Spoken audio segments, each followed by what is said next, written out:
নমস্কার বন্ধুরা, জয় সীতারাম। আজ দক্ষিণেশ্বর ও বেলুড় মঠ ভ্রমণের কিছু অভিজ্ঞতা শেয়ার করব আপনাদের সাথে।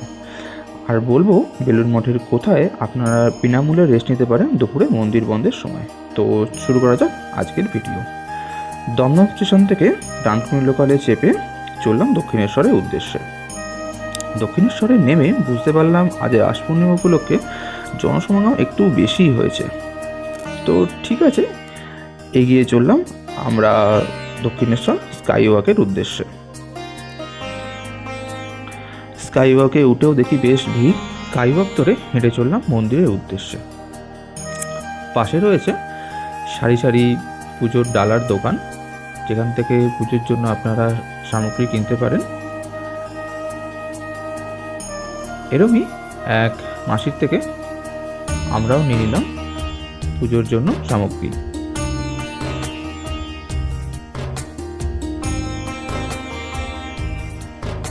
পুজোর সামগ্রী নেওয়া হয়ে গেলে আমরা এগিয়ে চললাম মা ভবতারিণীর উদ্দেশ্যে। পরপর এখানে রয়েছে আরও বিভিন্ন সামগ্রীর দোকান, যা দেখতে দেখতে আমরা এগিয়ে চললাম। সামনে মেন গেট পেরিয়ে এগোলাম আমরা মন্দিরের উদ্দেশ্যে। মন্দিরেও বেশ বেশ ভিড় রয়েছে আজকে। তো যাই হোক, মা ভবতারিণীকে দর্শনের উদ্দেশ্যে যখন এসেছি তখন এগিয়ে চললাম।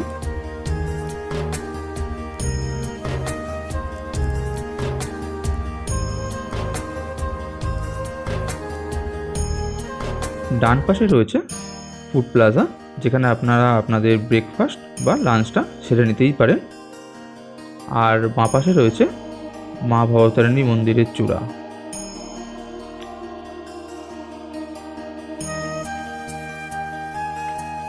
নিয়ম অনুযায়ী ব্যাগ ও মোবাইল নিয়ে ভেতরে প্রবেশ নিষেধ, কিন্তু ছোট পার্স ব্যাগ সঙ্গে রাখাই যায়। তো জমা দেওয়ার জন্য এখানে রয়েছে 3টে কাউন্টার। তো সব কিছু জমা দিয়ে এবার চললাম মন্দিরে পুজো দেওয়ার জন্য লাইন দিতে। আজ এই রাস পূর্ণিমার দিন মাকে পুজো দিয়ে আর মার এই অপরূপ সুন্দর রূপটি দেখে সত্যি মনটি যেন ভরে গেল। তো যাই হোক, পুজো দেওয়া শেষ হলো। পুজো দিয়ে বেরিয়ে পড়লাম বেলুড় মঠের উদ্দেশ্যে। যাওয়ার পথে রাস্তার দুধারে পণ্য সামগ্রী নিয়ে দোকানিরা বসে রয়েছে। তাই দেখতে দেখতে এগিয়ে চললাম ফেরিঘাটের উদ্দেশ্যে।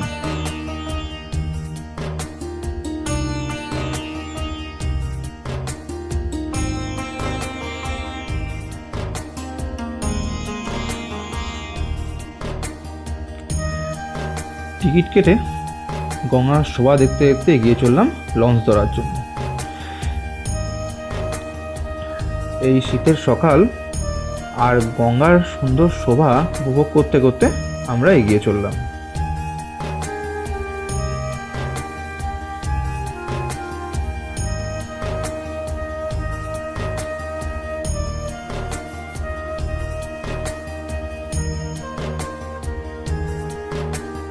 লঞ্চ চালু হলো, এগোলাম এবারে বেলুড় মঠের উদ্দেশ্যে।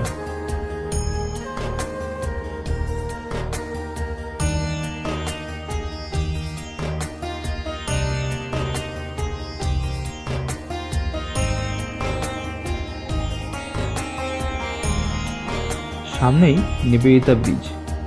এই নিবেদিতা ব্রিজের তলে যখন যাচ্ছিলাম, বেশ একটা উত্তেজনাপূর্ণ ব্যাপার মনে হচ্ছিল।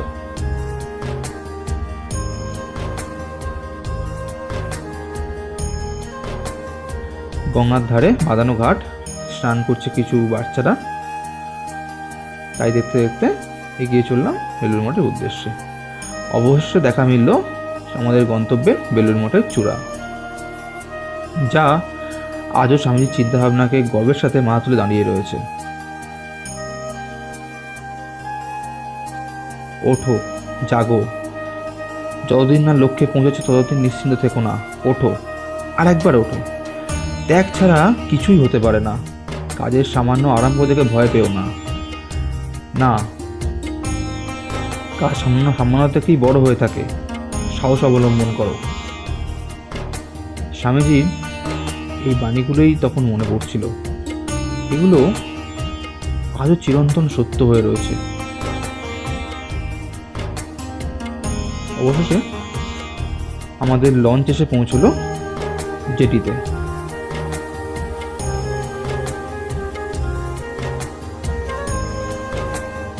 লঞ্চ থেকে নেমে আমরা চললাম আমাদের গন্তব্যের দিকে।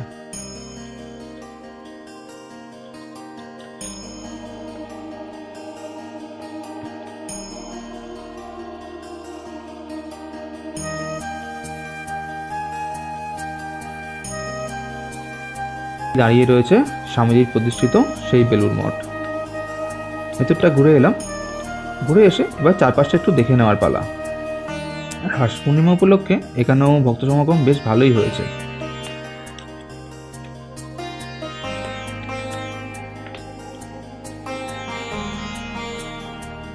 বেলুড় মঠ থেকে বাগানের দিকে এসে প্রথমে যেটা চোখে পড়ল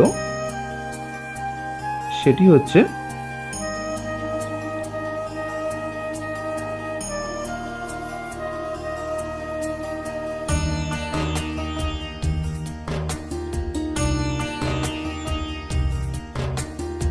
অনেকেই শীতের দুপুরে মাঠে বসে একটু বিশ্রাম নিচ্ছে আর শীতের রোদ্দুরটা একটু উপভোগ করছে। মাঠের চারদিকটা বেশ কিছু মন্দির আছে। যে মন্দিরটি প্রথম সামনে পেলাম সে মন্দিরটা একটু উপরে উঠে গেলাম মন্দির দর্শনের জন্য। উপর থেকে সৌন্দর্যটা বেশ সুন্দর লাগছে। তো এটি হচ্ছে একটি ওম সৌধ মন্দির, দেখতেই পাচ্ছেন। তো এখানে প্রণাম জানিয়ে আমরা এগিয়ে এলাম বাইরের দিকটা।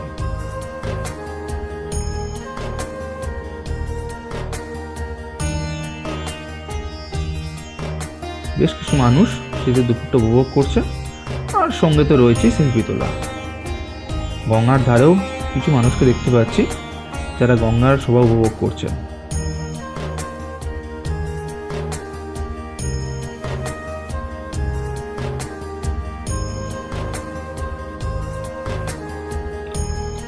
গঙ্গার ঘাটের পাশেই রয়েছে যে মন্দিরটি সেটি স্বামী ব্রহ্মানন্দ মহারাজের মন্দির, যাকে শ্রী ঠাকুর শ্রী রামকৃষ্ণের মানসপুত্র বলে আখ্যা দেওয়া হয়।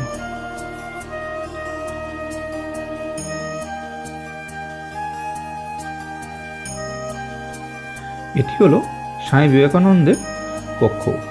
এখানে তার ব্যবহৃত বিভিন্ন সামগ্রী আজও সযত্নে রাখা রয়েছে। আর রয়েছে তার হাতে লাগানো সেই আম গাছ, যার দর্শন আপনারা আজও করতে পারেন। নিবেদিতা কটেজ, যেখানে আপনারা দুপুর 1টা থেকে 3:15 অবধি বেলুড় মঠ বন্ধের সময় বিশ্রাম নিতে পারেন। এবার ফেরার পালা শুরু হলো আমাদের বাড়ি ফেরার জন্য যাত্রা। রাস পূর্ণিমার চাঁদ, দক্ষিণেশ্বরের মন্দির আর এই গঙ্গার শোভা, এই তিন মিলে যেন অপূর্ব সৌন্দর্য সৃষ্টি করেছে। সেটি দেখতে দেখতেই উপভোগ করতে করতে এগিয়ে চললাম দক্ষিণেশ্বরের মন্দিরের দিকে। বাড়ি ফেরার পথেই এখানে রয়েছে রাধাকৃষ্ণের এবং শ্রী শ্রী মায়ের একটি মন্দির। কি অপূর্ব সুন্দর মায়ের মুখটা, দেখে কি ভালো লাগছে। এই এত সুন্দর অপরূপ রূপ দেখে সারাদিনের ক্লান্তি যেন সব মুছে যায়। ধন্যবাদ। যদি ভিডিওটি ভালো লেগে থাকে তাহলে চ্যানেলটি সাবস্ক্রাইব করবেন এবং লাইক করে দেবেন। Thank you for watching.